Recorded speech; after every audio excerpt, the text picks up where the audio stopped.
जय हिंद साथियों। आज की इस क्लास में हम विज्ञान से संबंधित जितने भी आईएमपी क्वेश्चन हैं जो कि आपकी परीक्षा के लिए बहुत ज़्यादा इम्पोर्टेंट है, उनके बारे में आज हम डिस्कस करने वाले हैं। तो ये क्लास थोड़ी बहुत ज़्यादा लंबी होने वाली है, तो आप थोड़ा इसको पूरा देखिए और जितने भी मैंने इसमें क्वेश्चन सॉल्व कराए हैं उन सारे क्वेश्चनों को आप सॉल्व कीजिए। ठीक है, तो चलिए हम क्लास को स्टार्ट करते हैं। दंत विज्ञान का अध्ययन है, तो इन चारों में से जो दंत विज्ञान का अध्ययन होता है उसे हम क्या बोलते हैं? ओडोंटोलॉजी। क्या कहेंगे आप? ओडोंटोलॉजी। दूसरा प्रश्न है इसमें कि निम्न में से असत्य युग्म को पहचानिए। तो पहला लिखा है कवक का अध्ययन क्या कहलाता है? माइकोलॉजी। तो ये बात सही है, ये गलत नहीं है। ठीक है। दूसरा है रक्त का अध्ययन हीमेटोलॉजी होता है, ये बात भी सही है।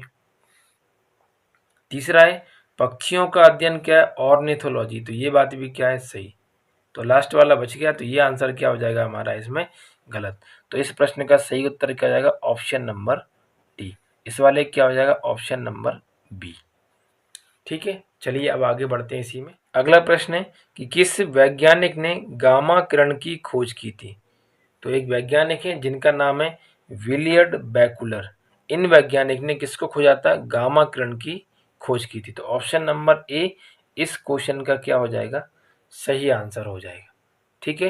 नेक्स्ट क्वेश्चन है पेस मेकर का कार्य है। क्या ये पाचन का काम करता है? नहीं। श्वसन का काम करता है? नहीं। हृदय संबंधी काम करता है? हाँ। सभी तो फिर होने वाले हैं। तो इस क्वेश्चन का सही आंसर क्या हो जाएगा? हृदय संबंधित क्रियाओं को ये क्या करता है? नियंत्रित करता है।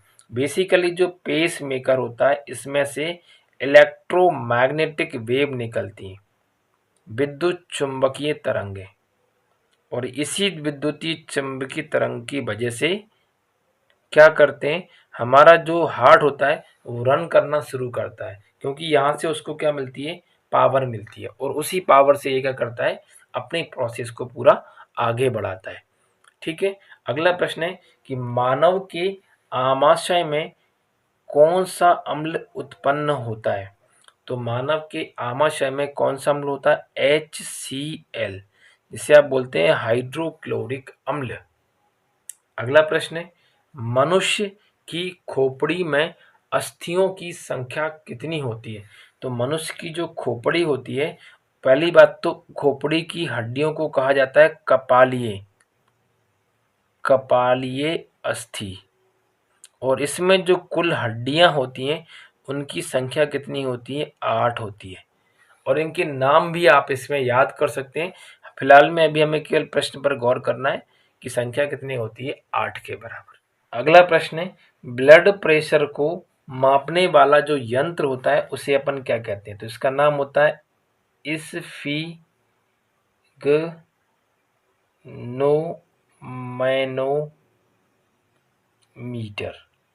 डॉक्टर के पास हम जाते हैं, जो पारा वाला एक यंत्र होता है जो कि भुजाओं में लगाया जाता है, कंधे के पास में, ऊपर बाइसेप में, और उसको जब ऐसे ऐसे करके दबाते हैं तो उस यंत्र का नाम क्या होता है? स्फिग्नो मैनोमीटर। आजकल तो डिजिटल आ गया है। ठीक है।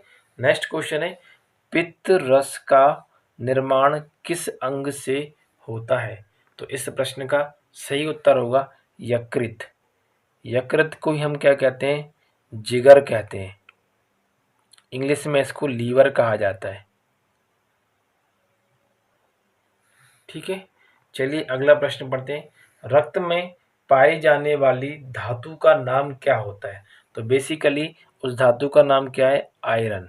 इसे आप क्या कहते हैं? लोहा। और ये किस रूप में होता है? फेरस फॉर्म में होता है, Fe+2 के रूप में होता है। यदि धातु का नाम पूछेंगे तो क्या बताएंगे आप? आयरन या लोहा। और यदि पूछें कि ये लोहा किस रूप में मिलता है तो इसको बोलते हैं फेरस। तो इस बात को भी आप इसमें याद रखिएगा। अगला प्रश्न है मानव शरीर की सबसे बड़ी ग्रंथि कौन सी होती है? तो मानव शरीर की सबसे बड़ी ग्रंथि का नाम है लीवर, जिसे आप क्या बोलते हैं? यकृत। सबसे लार्जेस्ट होती है। ठीक है। अगला है जीवित कोशिका की खोज किस वैज्ञानिक ने की?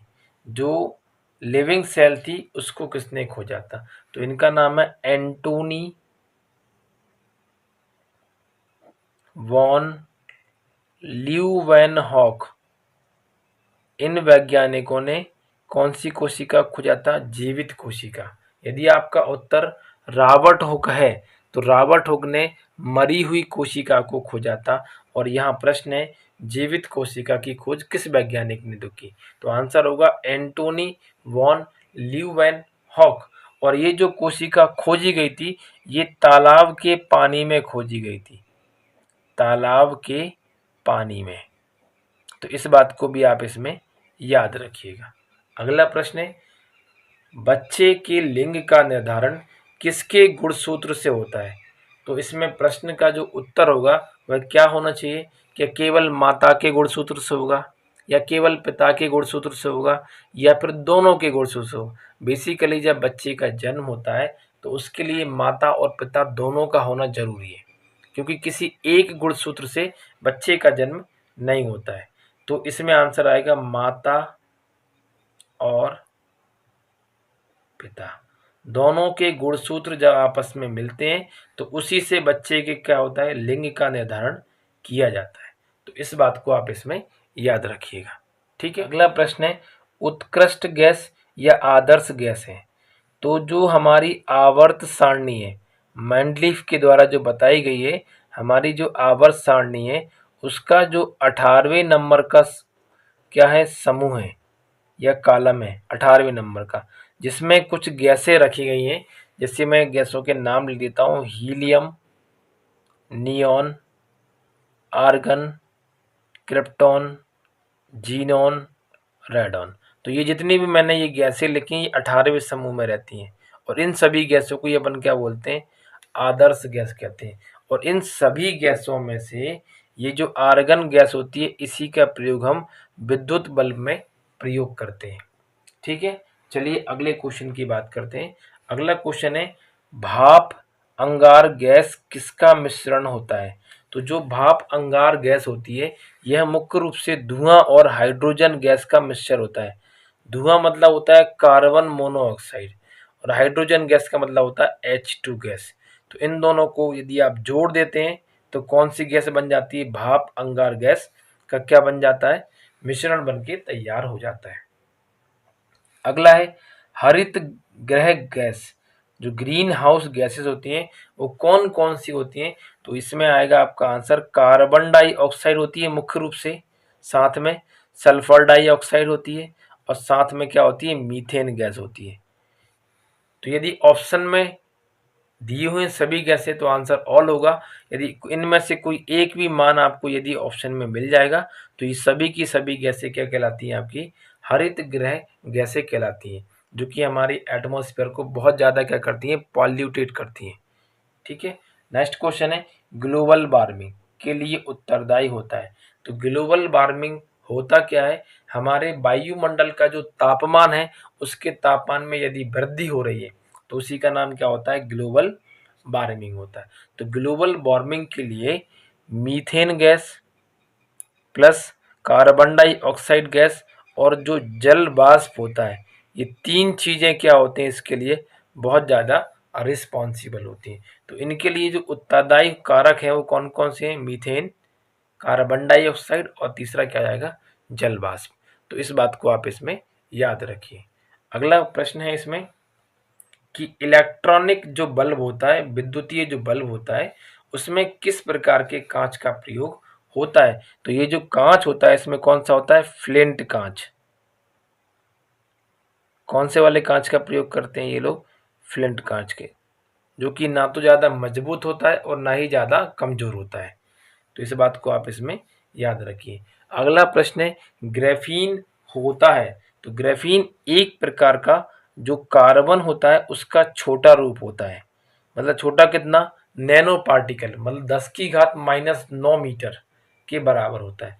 तो कार्बन का नैनो रूप क्या कहलाता है? ग्रेफीन कहलाता है। तो इस बात को आप इसमें याद रखिए। अगला प्रश्न है कि सूर्य की सतह पर हाइड्रोजन के अतिरिक्त दूसरा कौन सा तत्व बहुतायत से पाया जाता है? तो दूसरा जो तत्व होता है मुख्य रूप से कौन सा होता है? हीलियम। क्योंकि हाइड्रोजन के परमाणु आपस में जुड़कर इनको बोलते हैं नाभिकीय संलयन। क्या बनाते हैं? हीलियम बनाते हैं और साथ में अपार मात्रा में क्या देते हैं? हमें ऊर्जा प्रदान करते हैं। तो सूर्य के अंदर कौन सी नाभिकीय क्रिया होती है? नाभिकीय संलयन। और सूर्य को ही हम हाइड्रोजन बम के नाम से भी जानते हैं। तो हाइड्रोजन के अलावा दूसरा सबसे ज्यादा तत्व कौन सा मिलता है? हीलियम मिलता है। तो इस बात को आप इसमें याद रखिएगा। दूसरा क्वेश्चन है कि सामान्य जो अग्निशामक होते हैं, जब आग लग जाती है तो इनको हम यूज करते हैं, फायर एग्जस्टर। तो उसमें कौन सी गैस का प्रयोग करते हैं? तो पहले तो यही वाले प्रश्न बनते हैं। तो गैस का नाम होता है कार्बन डाइऑक्साइड। और जब ये कार्बन डाइऑक्साइड इसमें भरी होती है तो ये कौन सी अभिक्रिया से उत्पन्न होती है? जो धुआं निकलता है बाहर, वो क्या होता है? वो कार्बन डाइऑक्साइड। तो ये कौन कौन सी चीजें इसके अंदर रिएक्ट करती हैं जिससे ये बनना शुरू होता है? तो वह कौन क्या होता है? Sodium bicarbonate. तो दो चीजें इसमें आती हैं, सोडियम बाइकार्बोनेट और साथ में इसमें रिएक्ट करता है कौन? डाइल्यूट H2SO4, तनु हाइड्रोक्लोरिक अम्ल। सोडियम बाइकार्बोनेट की अभिक्रिया इसको हो जाएगा NaHCO3। ये क्या हो जाएगा आपका? Sodium bicarbonate. और इसमें क्या मिला देंगे? तनु H2SO4। तो ये क्या बना के देगा हमें? कार्बन डाइऑक्साइड गैस बना के देगा। किसमें? जो नॉर्मल हमारा फायर एग्जॉस्टर होता है उसके अंदर। ठीक है। अगला प्रश्न है इसी में कि पीने के पानी को प्यूरिफाई करने के लिए या शुद्ध करने में कौन सी गैस का प्रयोग करते हैं? तो इसमें एक सिंपल सी गैस होती है, इसका प्रयोग करते हैं, नाम है क्लोरीन, कैपिटल CL। याद रखिए आप इसमें। अगला प्रश्न है हास्य गैस का रासायनिक सूत्र क्या होता है? तो ये तो आप लोगों ने पढ़ा होगा, नाइट्रस ऑक्साइड N2O। तो ये इस प्रश्न का सही उत्तर होगा। चलिए आगे बढ़ते। अगला प्रश्न है शक्ति का एसआई मात्रक क्या होता है? तो शक्ति का एसआई मात्रक क्या होता है? वॉट। जिसे आप क्या लेते हैं? WATT लिखते हैं। ये क्या होता है? शक्ति का एसआई मात्रक होता है। दूसरा प्रश्न है इसी में कि सोलर कुकर में कौन सा दर्पण प्रयोग होता है? तो क्लास 8th में आपने सोलर कुकर देखा होगा, जिसमें सूर्य की किरणों की सहायता से भोजन को पकाया जाता है। तो उसमें एक दर्पण लगा होता है जिसका नाम होता है अवतल दर्पण, जिसे आप बोलते हैं कॉनकेव मिरर। तो कॉनकेव मिरर का प्रयोग हम किस में करते हैं? सोलर कुकर में भोजन को पकाने के लिए करते हैं। और इसी का एक और नाम होता है अभिसारी दर्पण। तो दोनों नाम आप इसमें याद रखिएगा। ठीक है। अभिसारी दर्पण बोलो या फिर अवतल दर्पण, दोनों का एक ही नाम होता है। अगला प्रश्न है यदि वक्रता त्रिज्या 15 सेंटीमीटर, यदि आपके पास एक गोलीय दर्पण है जिसकी वक्रता त्रिज्या कितनी है? 15 सेंटीमीटर। तो आपसे वो जानना चाह रहा है कि उसकी फोकस दूरी क्या होगी। तो बेसिकली जो फोकस दूरी का फॉर्मूला होता है स्मॉल f बराबर क्या होता है? त्रिज्या का कितना होता है? आधा होता है। जो भी हमें रेडियस दी है उसको आप आधा कर देंगे तो हमें क्या मिल जाती है? उसकी फोकस दूरी। तो small f is equal to 15 बटे क्या कर देंगे आप? 2। तो आंसर आ जाएगा 7.5। और पीछे क्या लिख देंगे आप इसमें? सेंटीमीटर। तो ये इस क्वेश्चन का क्या हो जाएगा? सही आंसर आ जाएगा। ठीक है। चलिए नेक्स्ट क्वेश्चन करते हैं। ध्वनि का तारत्व निर्भर होता है। तो पहले हम इसके आंसर लिख देते हैं, फिर हम इसको जानते हैं कि ये होता क्या है। ये डिपेंड करता है ध्वनि की तरंग की आवृत्ति के ऊपर। आवृत्ति मतलब फ्रीक्वेंसी। तारत्व क्या होता है? ध्वनि का ऐसा गुण जिससे हमें ध्वनि पतली या क्या होती है? मोटी सुनाई पड़ती है, उसी को हम ध्वनि का तारत्व कहते हैं। और ये पूरी चीज पतला या मोटापन हमारी आवाज का किसके ऊपर निर्भर करता है? हमारी आवृत्ति के ऊपर निर्भर करता है। ठीक है। अगला प्रश्न है कि ग्रहों की गति के नियम प्रतिपादित किए। तो ये एक वैज्ञानिक है जिनका नाम है केपलर। तो इन वैज्ञानिक का नाम ही आपको याद करना है। जैसे यदि पूछे कि गति के नियम कौन ने बताए तो हम लिखते हैं न्यूटन ने। और यदि पूछे कि ग्रहों की गति के नियम किसने बताए तो आप आंसर क्या करेंगे? केपलर। ठीक है। अगला क्वेश्चन है कि अत्यधिक कम समय का मापन होता है। तो अत्यधिक कम समय को मापने के लिए हम परमाणु घड़ी का प्रयोग करते हैं। तो इसका आंसर आ जाएगा एटॉमिक वॉल घड़ी। ठीक है, तो इसको आपको इसमें सॉरी एटॉमिक वॉच, परमाणु घड़ी का प्रयोग किया जाता है। अगला प्रश्न है प्रतिरोध का एसआई मात्रक क्या होता है।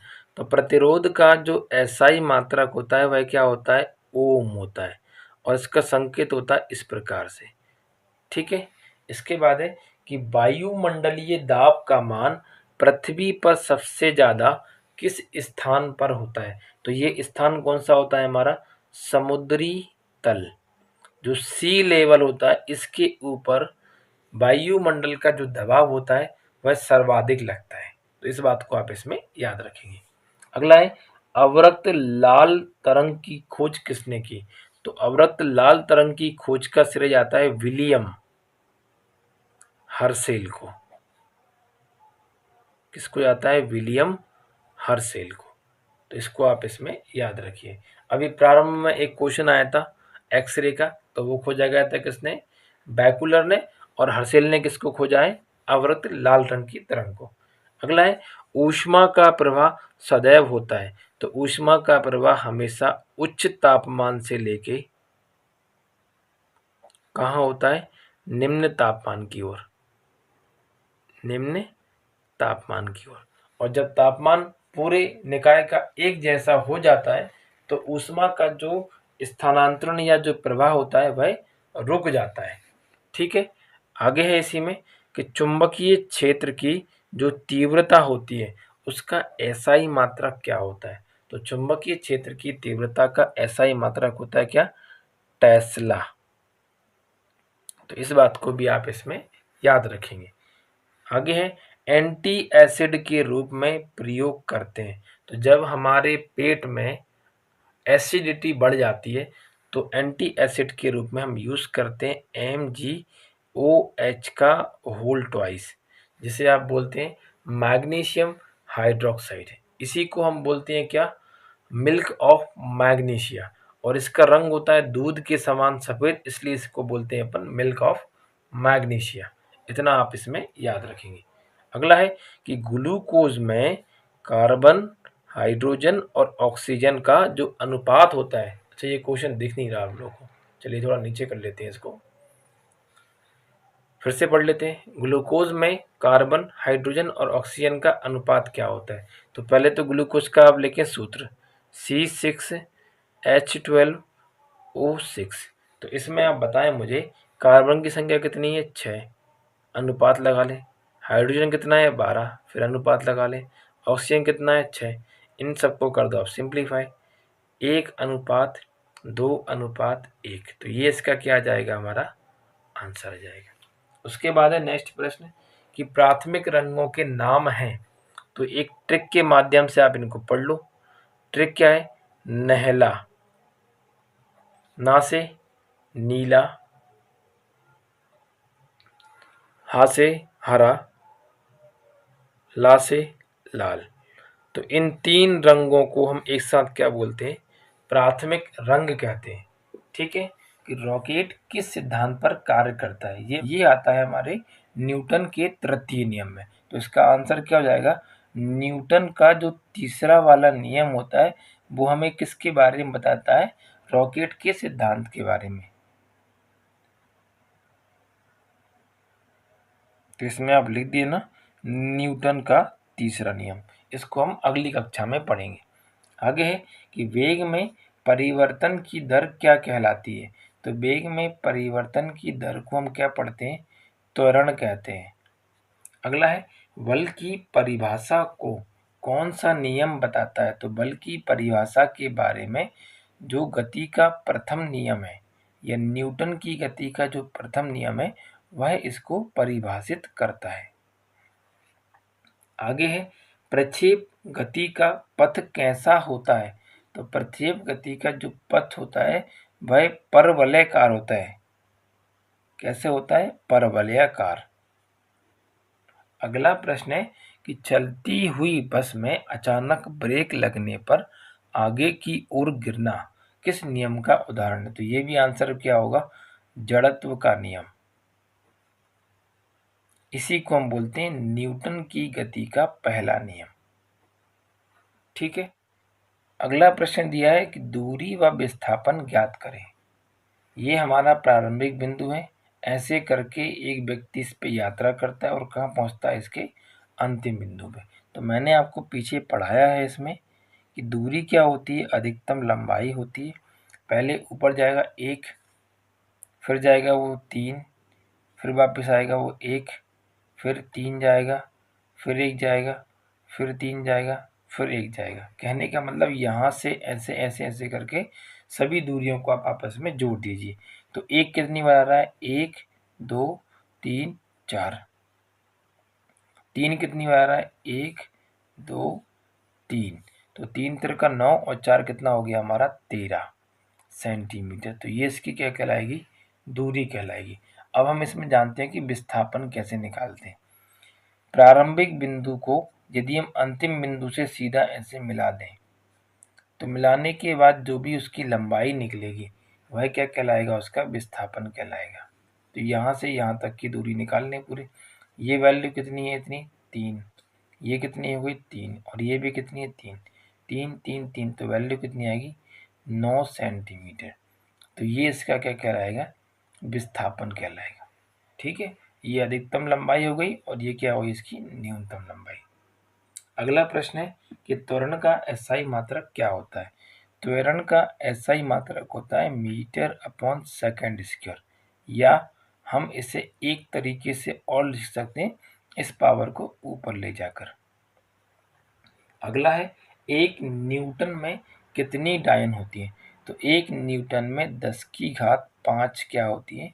डायन होती है। अगला प्रश्न है कि संवेग बराबर क्या होता है?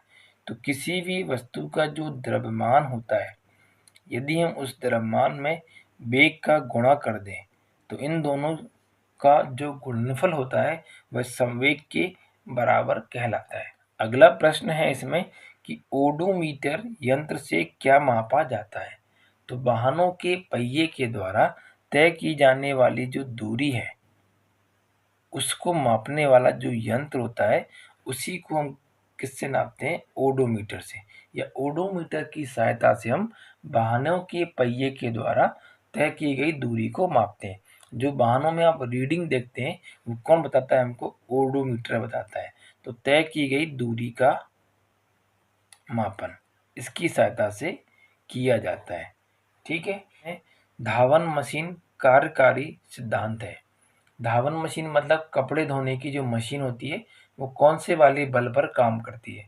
तो जब हम उसमें कपड़े डालते हैं तो कपड़े केंद्र से कहाँ भागते हैं? बाहर की तरफ भागते हैं। तो ये जो धावन मशीन है ये अपकेंद्रीय बल पर क्या होती है? आधारित होती है। तो इस प्रश्न का सही आंसर क्या हो जाएगा? अपकेंद्रीय बल। दूसरा प्रश्न है इसका कि पदार्थ के संवेग और वेग के अनुपात का मान क्या होता है? संवेग बराबर होता है मास इनटू वेलोसिटी और वेग बराबर क्या होता है? विस्थापन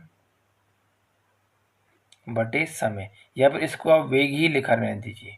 मतलब ऊपर लिखेंगे आप m इंटू वी और नीचे क्या लिखेंगे v। तो v से v क्या हो जाएगा? कैंसिल। तो वैल्यू क्या बचेगी? ओनली आपके पास द्रव्यमान। तो इस क्वेश्चन का आंसर क्या हो जाएगा? द्रव्यमान। फॉर्मूला पुट करके आप इनको सॉल्व कर देना, आंसर आ जाएगा आपका द्रव्यमान। अगला है इसमें कि सड़क पर चलने की अपेक्षा बर्फ पर चलना कठिन है। क्यों? क्योंकि बर्फ कैसा होता है? चिकना होता है और बर्फ पर जो घर्षण का मान होता है वह क्या होता है? कम होता है। यदि घर्षण थोड़ा ज़्यादा होगा तो चलना क्या होगा? आसान होगा। तो बर्फ की सतह क्या होती है? चिकनी होती है, जिससे उसमें घर्षण कम होता है और हमारे पैर क्या होते हैं? उस पे स्लिप हो जाते हैं। ठीक है। अगला है कि जहाज़ों में समय को मापने वाला जो यंत्र होता है उसका क्या नाम होता है? इसको आप पढ़ते हैं क्रोनोमीटर। एक प्रकार का यंत्र होता है जिसकी सहायता से हम क्या करते हैं? जहाज़ों में समय को मापने का काम करते हैं। इम्पोर्टेंट क्वेश्चन है, याद रखना इस बात को। अगला प्रश्न है कि बहुत छोटे समय को मापने के लिए हम किस घड़ी का प्रयोग करते हैं? तो इस घड़ी का नाम होता है आणविक। बहुत छोटे समय को मापने के लिए हम कौन सी घड़ी का प्रयोग करते हैं? आणविक घड़ी का प्रयोग करते हैं। ठीक है, तो इस बात को भी आप इसमें याद रखिएगा। आवेग का एसआई मात्रक क्या होता है? तो आवेग का एसआई मात्रक मैंने पीछे आपको पढ़ाया था कि न्यूटन इनटू क्या होता है? सेकेंड। बल और समय के गुणनफल को हम क्या कहते हैं? आवेग कहते हैं। तो न्यूटन में हम किसको रख देंगे? सेकंड को। तो ये हमारा आवेग का क्या हो जाएगा? एसआई मात्रक हो जाएगा। अगला है क्यूसेक में क्या मापा जाता है? तो बहते हुए जल की धारा को, बहते हुए जल की मात्रा को किससे नापते हैं अपन? क्यूसेक से नापते हैं। ठीक है, अगला है एक बार बराबर कितना पास्कल होता है? तो एक बार बराबर होता है 10⁵ पास्कल के बराबर। ठीक है, अगला क्वेश्चन है नवा कि घर्षण व स्नेहकों का जो अध्ययन होता है उसे हम क्या कहते हैं? तो इसका आंसर आ जाएगा ट्राइबोलॉजी। क्या होगा इसका सही उत्तर? ट्राइबोलॉजी। घर्षण और स्नेहकों के अध्ययन को ट्राइबोलॉजी के नाम से पढ़ा जाता है। ये थोड़ा यूनिक क्वेश्चन है और नया, इस बात को आप याद रखिएगा। अगला प्रश्न है बल की मात्रा बताने वाला नियम कौन सा है? तो ये है दूसरा नियम, जिसे आप पढ़ते हैं द्वितीय नियम। न्यूटन की गति का जो द्वितीय नियम है ये हमें बल की मात्रा बताता है और बल की परिभाषा न्यूटन की गति का पहला नियम बताता है। ठीक है, अगला प्रश्न है कि न्यूटन का प्रथम नियम संबंधित है। तो देखिए दूसरा वाला किससे संबंधित है? बल की मात्रा से। तो पहला वाला किससे संबंधित होगा? बल की परिभाषा से। और इसी का जो दूसरा आंसर होगा वह क्या हो जाएगा कि यही वाला जो नियम है किस पर आधारित है? हमारा जड़त्व पर। इसी को अपन बोलते हैं जड़त्व का नियम। ठीक है, चलिए अब हम इसमें सुमेलित करते हैं। आप लोग करके दिखाइए, मैं भी यहाँ पे ट्राई करता हूँ। चलिए, सबसे पहले लिखा है बाइट। तो बाइट कंप्यूटर की एक तरह की क्या होती है? मेमोरी होती है। दूसरा लिखा है बैरल। कच्चे तेल को मापने की इकाई क्या होती है? बैरल होती है। अब तो दोनों जूल ही जूल लिखें। तो ऊर्जा का एसआई मात्रक भी क्या होता है? जूल। और कार्य का एसआई मात्रक भी क्या होता है? जूल। कि हाइड्रोजन की खोज किसके द्वारा की गई? तो हेनरी कैवेंडिश नाम के वैज्ञानिक हैं जिन्होंने हाइड्रोजन की खोज को कंप्लीट किया था। तो ये बात आप इसमें याद रखेंगे। इसमें सबसे अच्छी सुविधा आपको मिलेगी कि प्रश्न के साथ आपको 4 ऑप्शन मिलेंगे, जिसको आपसे यदि आपको आंसर पता है तो आप उसको इजीली कर पाएंगे। अभी तक हम क्या करते थे उसमें कि केवल मैं वन लीनियर क्वेश्चन देता था आपको और उसमें हम आंसर को लिखते थे। कुछ कुछ क्वेश्चन हम बीच में वैसे भी करेंगे और कुछ हम मिक्सअप करके ऐसे भी करेंगे। ठीक है, तो चलिए अगले क्वेश्चन की बात करते हैं कि कौन सा तत्व सूर्य में सर्वाधिक पाया जाता है? तो सूर्य में सबसे ज्यादा मात्रा में पाए जाने वाले तत्व का नाम है हाइड्रोजन। और हाइड्रोजन के बाद यदि आपसे पूछें कि सूर्य में दूसरा सबसे अधिक मात्रा में पाए जाने वाला तत्व, तो आंसर क्या हो जाएगा हमारा? हीलियम। तो दोनों बातें आप याद रखें। ये क्या है? Second largest gas. ठीक है, तीसरा प्रश्न है इसमें कि कौन सा तत्व ब्रह्मांड में सर्वाधिक मात्रा में उपलब्ध है? तो इस प्रश्न का उत्तर भी क्या होगा? हाइड्रोजन। पूरे ब्रह्मांड में हाइड्रोजन तत्व सबसे अधिक मात्रा में पाया जाता है। ठीक है, और सबसे पहले जिस तत्व की खोज हुई थी, ये ब्रह्मांड में सबसे पहले जिस तत्व का निर्माण हुआ था वही भी क्या है? हमारा हाइड्रोजन ही। ठीक है, चलिए हम इसमें आगे बढ़ते। अगला प्रश्न है इसमें कि भविष्य के ईंधन के नाम से किसे जाना जाता है? ये भविष्य का ईंधन किसे कहा जाता है? तो जो हमारा हाइड्रोजन है इसे ही क्या कहा जाता है? भविष्य का ईंधन कहा जाता है। अगला प्रश्न है कि अम्लों का आवश्यक धात्विक तत्व का जो घटक है वह क्या है? तो अम्लों के लिए आवश्यक क्या होता है? हाइड्रोजन। जिस प्रकार से जब कोई अम्ल घुलता है तो वह H+ आयन देता है और जब कोई क्षार घुलता है तो वह OH- आयन देता है। तो ये दोनों बातें याद रखें आप।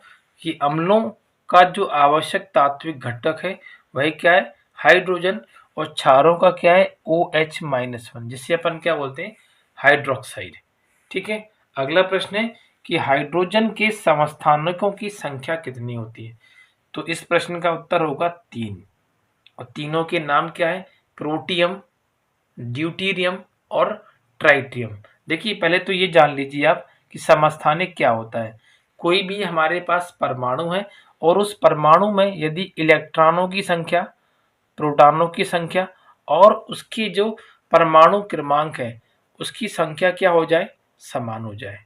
यदि हमारे पास दो या दो से अधिक कोई परमाणु है और उन परमाणुओं की संख्या आपस में बराबर है और उनका जो परमाणु द्रव्यमान है वह अलग अलग है, तो उसी को अपन क्या बोलते हैं, समस्थानिक कहते हैं। और हाइड्रोजन का जो दूसरा वाला समस्थानिक है जिसे हम ड्यूटीरियम के नाम से जानते हैं, उसका प्रयोग रेडियो सक्रियता के लिए किया जाता है, जो कि नाभिकीय रिएक्टरों में प्रयोग होता है। तो ये तीनों बातें आप इसमें याद रखिएगा। अब आगे इसमें अगला प्रश्न है कि सिगरेट जो लाइटर होता है उसमें कौन सी गैस का हम प्रयोग करते हैं। तो सिगरेट की जो लाइटर होती है उसके में हम ब्यूटेन नाम की जो गैस आती है उसका प्रयोग करते हैं। कौन सी गैस है, ब्यूटेन। इस बात को आप इसमें याद रखिएगा। अगला प्रश्न है कि प्राकृतिक रबड़ का नाम क्या होता है। तो प्राकृतिक रबड़ को हम आइसोप्रीन के नाम से जानते हैं। क्या नाम होगा, आइसोप्रीन। अगला प्रश्न है कि ब्रेन ट्यूमर की जांच करने में किसका प्रयोग किया जाता है। तो इसके लिए प्रयोग करते हैं अपन पारा 203। ये एक प्रकार का स्पेशल क्या होता है, मरकरी होता है, जिसका प्रयोग हम ब्रेन ट्यूमर की जांच में करते हैं। अगला है कि प्लास्टिक है। तो प्लास्टिक एक प्रकार का बहुलक होता है जिसे आप कहते हैं पॉलीमर। ठीक है, जिनसे हम विभिन्न विभिन्न प्रकार की वस्तुओं को बनाते हैं। अगला प्रश्न है कि चींटी के काटने पर उसमें जलन होती है, क्यों। क्योंकि चींटी जब काटती है तो उसका जो डंक होता है उसमें क्या होता है, जो फॉर्मिक अम्ल होता है वो भरा होता है। क्या, फॉर्मिक, ये सही लिख देना स्पेलिंग, FORMIC, फॉर्मिक एसिड। और जब ये चींटी काट लेती है तो उस स्थान पे यदि हम क्षार का प्रयोग करें, क्योंकि अम्ल से यदि हमें निपटना है, उपचार करना है, तो हमें क्षार का प्रयोग करना पड़ेगा। इसीलिए लोहा, तो लोहा एक प्रकार का क्षार है, उसको यदि आप घिस के लगाते हैं तो आप ठीक हो जाते हैं। तो हमारे लिए आपको याद क्या करना है कि चींटी में कौन सा अम्ल पाया जाता है उसके डंक में, तो आंसर हो जाएगा फार्मिक अम्ल। अगला प्रश्न है कि स्वचालित वाहनों के टायर किससे बनाए जाते हैं। जो ऑटोमेटिक व्हीकल्स होते हैं उनके टायर स्पेशल प्रकार की रबड़ से बनाए जाते हैं, इसका नाम क्या होता है, ब्यूना एस। याद रखें, ये नाम इंपॉर्टेंट है हमारे एग्जाम के लिए, ब्यूना एस। ठीक है। अगला प्रश्न है कि वनस्पति तेल है। तो वनस्पति तेल एक तरह का क्या होता है, असंतृप्त वसीय अम्लों के ग्लिसरॉइड, वसीय अम्लों के ग्लिसरॉइड।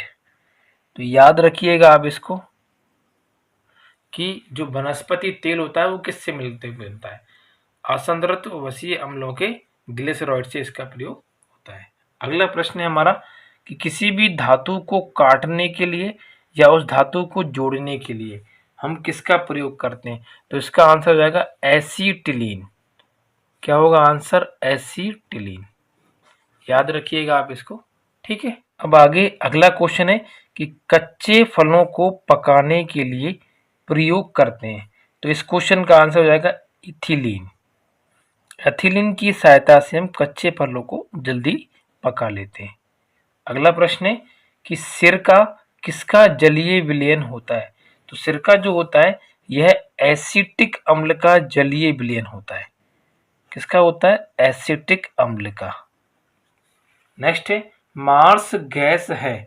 तो CH4, मीथेन को ही हम क्या कहते हैं, मार्स गैस के नाम से जानते हैं। तो ये बात भी आप इसमें याद रखिएगा। अगला प्रश्न है कि एस्पिरिन का रासायनिक सूत्र होता है। तो एस्पिरिन को हम क्या बोलते हैं? एसिटिल सैलिसिलिक अम्ल, सैलिसिलिक अम्ल। ये क्या होता है? जो हम सिर दर्द के लिए दवा खाते हैं एस्पिरिन, उसका रासायनिक सूत्र होता है, जो कि हमें इसमें याद रखना है। अगला प्रश्न है कि समुद्री मील मात्रक है। तो समुद्री मील जो मात्रक है वह किसका मात्रक है? दूरी का। और इसकी सहायता से हम समुद्रों की जो दूरियां होती हैं उनको मापते हैं। अगला प्रश्न है कि व्हीट स्टोन सेतु से क्या मापा जाता है? तो किसी भी विद्युतीय परिपथ में यदि हम प्रतिरोध को नाप रहे हैं तो प्रतिरोध का मापन करने के लिए हम व्हीट स्टोन सेतु का प्रयोग करते हैं, और अमीटर की सहायता से विद्युत धारा को नापते हैं, और वोल्ट मीटर की सहायता से हम विभव को नापते हैं। तीनों बातों को आप इसमें याद रखिएगा। अगला प्रश्न है कि मिशन इंद्रधनुष संबंधित है। तो ये संबंधित है बच्चों के टीकाकरण से। किससे संबंधित है? बच्चों के टीकाकरण से यह संबंधित है। अगला प्रश्न है कि रेबीज का मुख्य लक्षण क्या होता है? तो जब किसी व्यक्ति को रेबीज हो जाता है तो उसे एक प्रकार का मन में डर बैठ जाता है, और डर को अपन बोलते हैं फोबिया। तो हाइड्रोफोबिया को ही हम क्या कहते हैं? रेबीज के नाम से जानते हैं। और इस स्थिति में सामान्यतः हमें पानी से क्या लगता है? डर लगता है, क्योंकि हाइड्रो का मतलब होता है पानी और फोबिया का मतलब क्या होता है? डर। तो किसी वस्तु से, सामान्यतः वस्तु क्या है? पानी, उससे डर लगना रेबीज का एक मुख्य लक्षण होता है। ठीक है। अगला प्रश्न है कि हेपेटाइटिस रोग होता है। तो हेपेटाइटिस रोग जो होता है उसे ही अपन क्या कहते हैं? पीलिया के नाम से जानते हैं। और यह एक यकृत का रोग है, लीवर का रोग है, और यह एक प्रकार के वायरस से फैलता है। ठीक है। तो हेपेटाइटिस रोग किससे संबंधित है? वायरस से संबंधित है। अगला है अपोहन या डायलिसिस होता है। तो जब किसी व्यक्ति की किडनी ठीक से रक्त का फिल्ट्रेशन नहीं कर पाती है तो उस घटना को क्या बोलते हैं? अपन अपोहन कहते हैं। तो इसमें आप क्या लिखेंगे? कृत्रिम फिल्ट्रेशन। ये पर आंसर में ले सकते हैं किडनी ब्रक। मतलब अपोहन की क्रिया कहाँ पर होती है? हमारी किडनी के अंदर होती है। ठीक है। अब आगे इसमें अगला प्रश्न है कि जब रुधिर में यूरिक एसिड की मात्रा बढ़ने लगती है या अधिक हो जाती है तो रोग होता है। तो इस कंडीशन में जो रोग होता है उसका नाम होता है गाउट, जिसे आप बोलते हैं गठिया वाय। और इसमें होता क्या है? हमारे शरीर की जो जॉइंट होते हैं उन जॉइंट पर यूरिक एसिड जम जाता है खून के साथ साथ, तो उसी को बोलते हैं गठिया वाय, और यह एक हड्डी का रोग है। ठीक है। अगला है कि किसी भी कोशिका में पाया जाने वाला जो आनुवांशिक पदार्थ होता है वह क्या होता है? तो उसका नाम होता है जीन। जीन क्या होता है? कोशिका के अंदर पाया जाने वाला आनुवांशिक पदार्थ होता है। अगला है कि समजात अंग होते हैं। तो ऐसे अंग जिनकी संरचना एक समान होती है, संरचना या उनकी जो रचना होती है उसमें क्या होते हैं? एक समान होते हैं, उन्हीं को अपन क्या बोलते हैं? समजात अंग कहते हैं। और दूसरा क्वेश्चन है समरूप अंग। तो ऐसे अंग जिनकी कार्य प्रणाली एक जैसी होती है, कार्य प्रणाली कैसी होती है? एक जैसी होती है, तो वो क्या कहलाते हैं? हमारे समरूप। और जिनकी संरचना या रचना कैसी होती है? एक जैसी, उन्हें हम क्या बोलते हैं? समजात। दोनों याद रखेंगे, दोनों ही एग्जाम के लिए जरूरी है। अगला है कि गुणसूत्र की खोज किसने की थी? तो गुणसूत्र की खोज का श्रेय कार्ल विल्हेम नामक वैज्ञानिक को जाता है। ये बात आप इसमें याद रखेंगे। अगला प्रश्न है कि गुणसूत्र शब्द प्रदान किया था। तो गुणसूत्र शब्द प्रदान करने वाले जो वैज्ञानिक थे वह कौन थे? सुटन नाम के वैज्ञानिक। यदि आपसे पूछें कि खोज कौन ने की, तो खोज नाम में याद रखेंगे कार्ल विल्हेम। और कार्ल विल्हेम के साथ में एक व्यक्ति थे जिनका नाम था सुटन। इन्होंने गुणसूत्र शब्द प्रदान किया था इसको, जो कि एक धागे नुमा संरचना थी डीएनए के अंदर। ठीक है। आगे है कि मोनो हाइब्रिड का अनुपात कितना होता है, तो ये अनुपात होता है 3:1 के बराबर। ठीक है, ये बात आप इसमें याद रखेंगे। अगला है कि मनुष्यों के दैहिक कोशिका में गुणसूत्रों की संख्या कितनी होती है। तो मनुष्यों का जो शरीर है, दैहिक का मतलब होता है शरीर, इसमें जो गुणसूत्र होते हैं उनकी संख्या होती है कुल कितनी, 46। 46 गुणसूत्र होते हैं पुरुष में और 46 ही किस्म होते हैं महिला में। तो आप इस बात को याद रखेंगे। अगला प्रश्न है इसमें कि मानव शरीर का प्रतिरोध होता है। तो मानव शरीर का जो प्रतिरोध है उसका मान होता है 300 ओम के बराबर, और ओम का सिंबल होता है इस प्रकार से। तो ये बात आप इसमें याद रखेंगे। ठीक है, अगला प्रश्न है कि भारत में प्रथम परमाणु बिजली घर स्थापित किया गया था। तो ये कहाँ पे किया गया था, तारापुर में। ये बात भी आप इसमें याद रखेंगे। अगला प्रश्न है कि एक शुष्क सेल में कौन सी ऊर्जा संचित होती है। तो आपने शुष्क सेल देखा होगा जिसे आप इंग्लिश में कहते हैं ड्राई सेल। तो घड़ी में हम जो सेल प्रयोग करते हैं दीवार वाली घड़ी में, उस सेल को ही हम क्या बोलते हैं, शुष्क सेल कहते हैं। ठीक है, तो उसके अंदर जो पाउडर भरा होता है वो कैसा होता है, सूखा हुआ होता है, और उसमें को अपन बोलते हैं उसकी रासायनिक ऊर्जा। और वह रासायनिक जो ऊर्जा है किसमें परिवर्तित होती है, विद्युतीय ऊर्जा में। किसमें कन्वर्ट होती है, विद्युतीय ऊर्जा में। तो ये बात आप इसमें याद रखेंगे। अगला है प्रकाश वर्ष इकाई है, तो यह दूरी की इकाई होती है। ठीक है, याद रखेंगे इस बात को।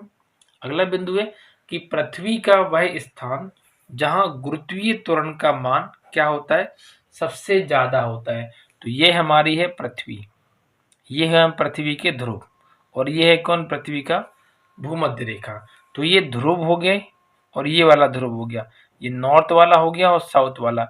इन दोनों स्थानों पर जो स्मॉल जी है उसका मान क्या होता है, सबसे अधिक होता है। तो आंसर क्या हो जाएगा इस क्वेश्चन का कि ध्रुवों पर सबसे ज्यादा क्या होता है, जी का मान लगता है।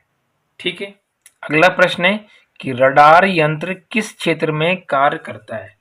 तो रडार जो यंत्र होता है वह हवा के लिए बना हुआ है। यदि वायु में हमें किसी वस्तु को डिटेक्ट करना है, खोजना है, तो वो कहाँ काम, कौन सी तकनीक काम करती है, उसमें रडार काम करता है।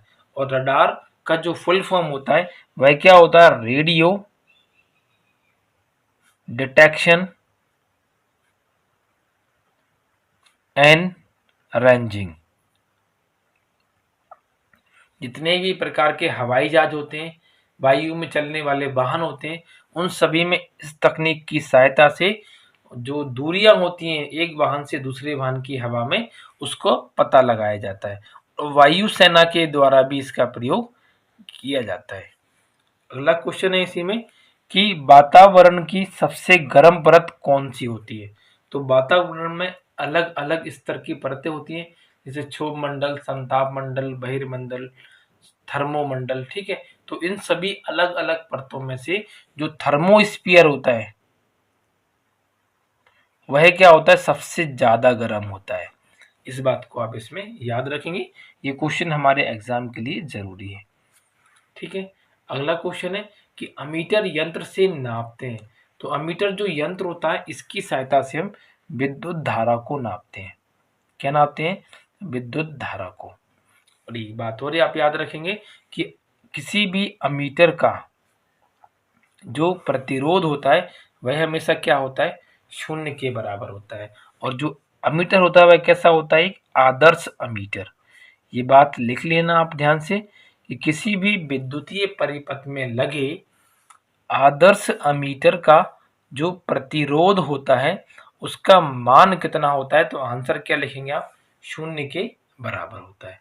अगला प्रश्न है कि माइटोकॉन्ड्रिया का नामकरण किसने किया था। तो माइटोकॉन्ड्रिया की जब बात आती है तो इसे हम क्या बोलते हैं, पावर हाउस ऑफ सेल। तो पहले तो यही बात याद रखेंगे आप, क्योंकि यहाँ पे कोशिका की ऊर्जा का निर्माण होता है।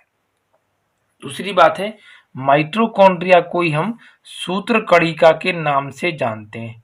तो ये बात भी आप याद रखेंगे। ये इसका क्या हो गया, एक अन्य नाम हो गया। तीसरा है कि इसके नामकरण की, तो नामकरण से पहले आप जानेंगे कि इसकी खोज किसने की थी। तो माइटोकॉन्ड्रिया की खोज की थी अल्टमैन नाम के वैज्ञानिक ने।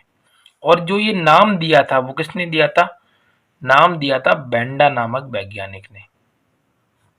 क्या नाम है इनका, बेंडा। तो इतने सारे उत्तर आपको इसमें याद रखना है। तो आज के लिए इतना ही, मिलते हैं हम अगली क्लास में। तब तक के लिए नमस्कार, धन्यवाद।